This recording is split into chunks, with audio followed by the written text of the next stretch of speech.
You are 23 years old. You have $2,083 in your checking account, $400 in savings, and a paycheck that arrives every other Friday like clockwork. You make $51,000 a year working in operations for a distribution company on the edge of the city. The warehouse smells like cardboard and diesel fuel before the sun comes up. Your mornings begin with inventory reports, shipping delays, and coffee that always tastes slightly burnt. The work is steady. The people are decent. The future, however, feels strangely unclear. Every month you earn more money than you did as a student, yet somehow the number in your bank account never seems to stay where you expect it to.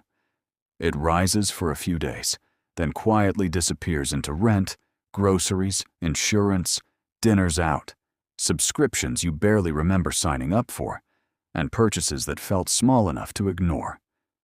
Nothing feels irresponsible by itself. That is exactly why the pattern survives.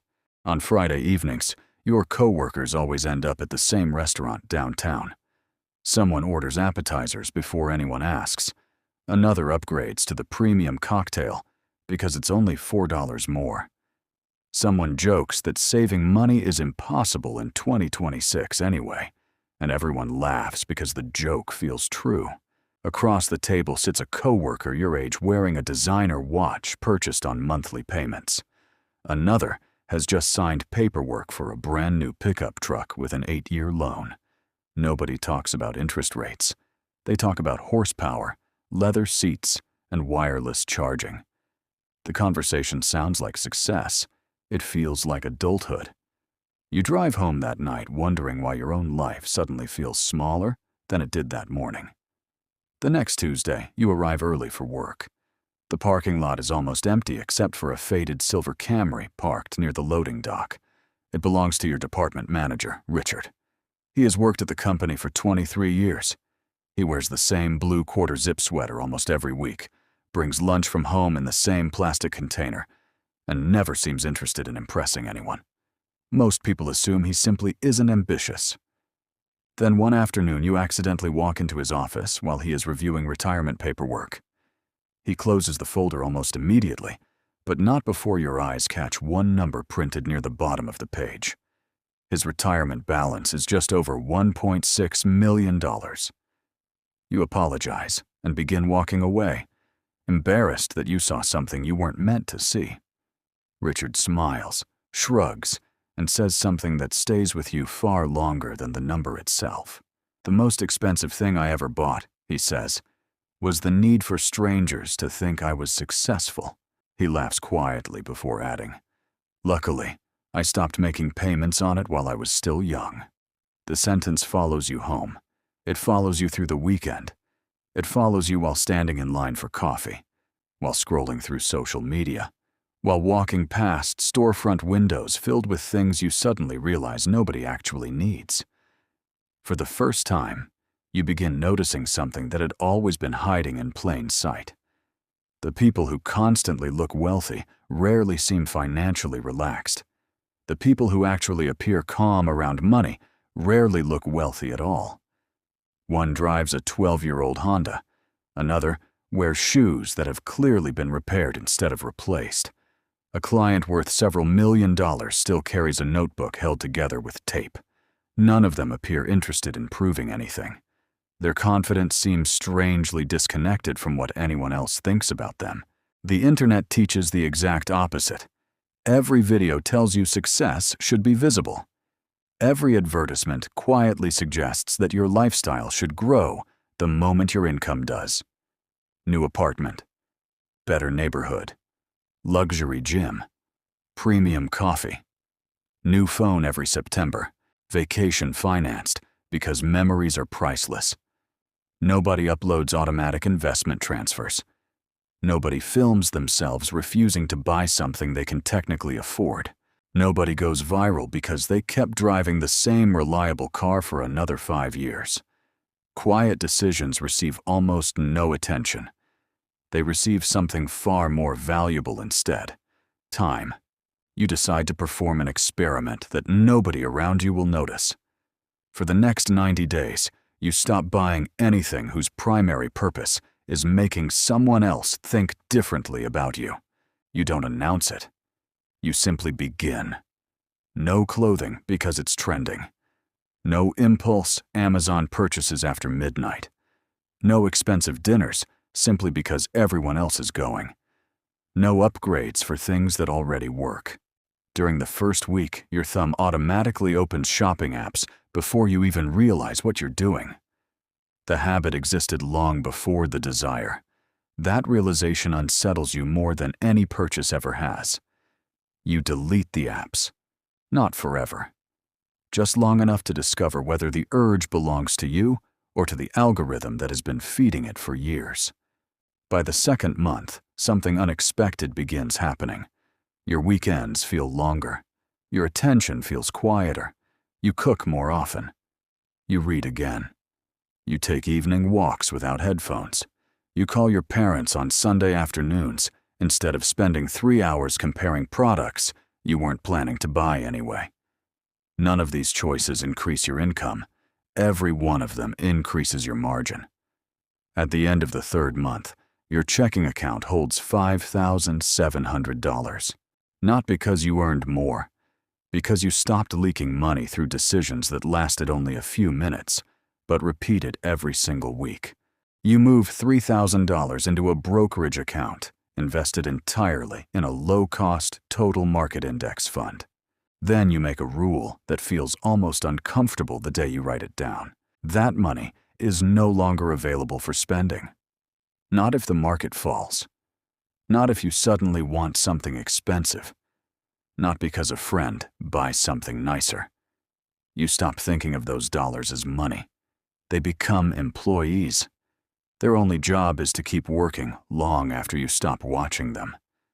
The first few weeks are uncomfortable. The market falls almost 4%.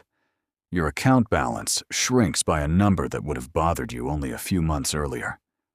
You almost open the app again that night, then remember something Richard said while pouring stale office coffee one Monday morning.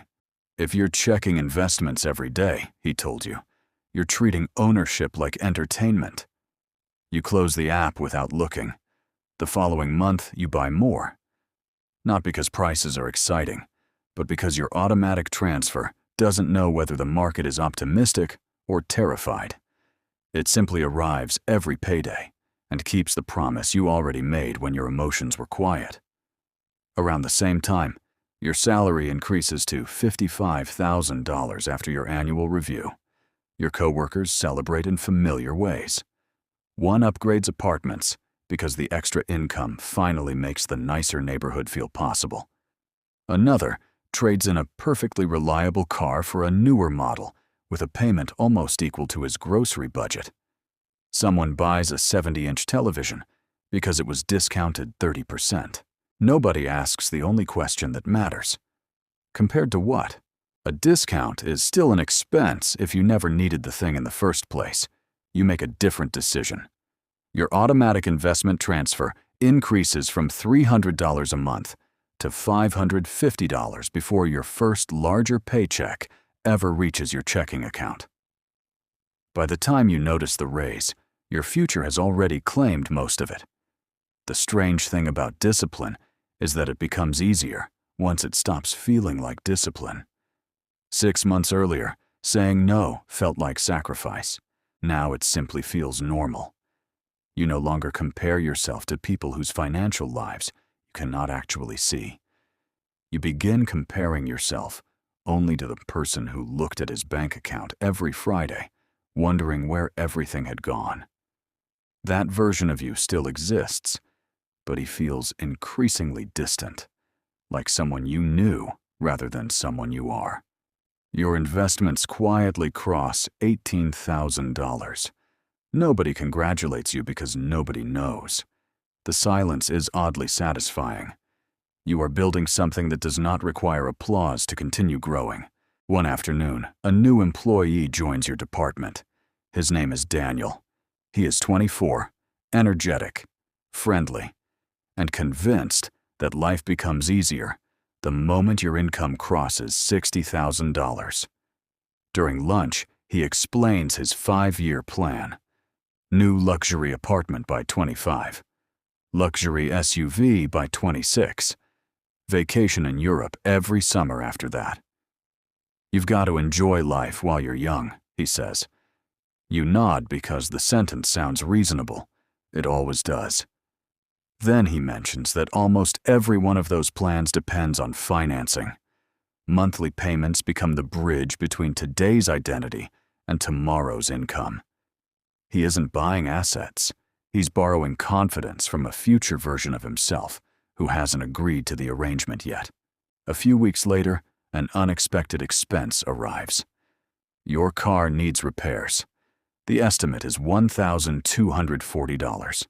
2 years ago, this would have become credit card debt before the mechanic finished speaking. This time, you transfer the money directly from your emergency fund without touching your investments. The repair is annoying, but it changes nothing about your long-term plan. Driving home that evening, you finally understand why wealthy people talk so much about liquidity. The emergency itself isn't what creates financial stress. It's being forced to interrupt compounding to survive it. You refill the emergency fund over the next 3 months, exactly the same way it was built in the first place, quietly, automatically, without drama. At 26, your investment accounts cross $41,000. The number surprises you less than the feeling attached to it. Money no longer represents permission to spend. It represents distance. Distance from panic. Distance from bad decisions made under pressure. Distance from employers you might someday choose to leave instead of needing to obey. Freedom, you realize, does not arrive all at once. It arrives in tiny pieces, each purchased by hundreds of ordinary decisions nobody else ever notices. Every automatic transfer buys another few minutes of future freedom. Every unnecessary purchase steals a few minutes back. One Saturday morning, you meet Richard for breakfast after he announces his retirement. The restaurant is small, quiet, and almost empty. He orders the same simple breakfast he has apparently been eating for years. Before leaving, you ask him the question you've wanted to ask since the afternoon you saw his retirement balance. When did you start feeling rich? Richard smiles for a long moment before answering. I never felt rich, he says. I just stopped feeling afraid. Then he folds the receipt, puts on his old jacket, walks toward the parking lot, unlocks the same faded Camry, and drives away without anyone looking twice at the man who no longer needed permission from the world to know exactly how successful he had become. At 27, your portfolio reaches $63,000. Nothing dramatic happens that day. There is no confetti, no phone call, no feeling that your life has permanently changed. You check the balance once during lunch, lock your phone, and go back to work because a shipment arrived late and the warehouse is already behind schedule. That ordinary Tuesday teaches you something no financial video ever mentions. Wealth almost never arrives with a feeling. It arrives disguised as routine. The dramatic moments belong to social media. The meaningful ones usually happen while you're answering emails, making dinner, or driving home in traffic. Around the same time, the company hires a new regional director named Allison. She earns more money than anyone in your department. She dresses simply, speaks quietly, and somehow remembers every employee's name after meeting them once. One afternoon, she asks you to stay after a meeting. For a second, you assume you've made a mistake. Instead, she thanks you for solving a logistics problem that saved the company nearly $80,000 over 6 months. Then she asks a question you weren't expecting. Have you ever considered management? You tell her you're not sure you're qualified. She smiles. Most people who aren't qualified already think they are. The people worth promoting usually underestimate themselves. You spend the next year saying yes to work that doesn't immediately pay more. You volunteer for projects other people avoid. You stay late occasionally, not to impress anyone, but because each difficult assignment teaches a skill that will remain valuable long after the overtime disappears. You begin reading books about negotiation, leadership, and business instead of scrolling through videos promising financial freedom in 90 days. Slowly, opportunities begin finding you, not because you're chasing them harder, but because you've become easier to trust. Reputation, you realize, compounds exactly like money. Small deposits made consistently become impossible to ignore after enough years. At 28, you receive an offer from another company. Salary, $72,000. Better benefits, a larger retirement match.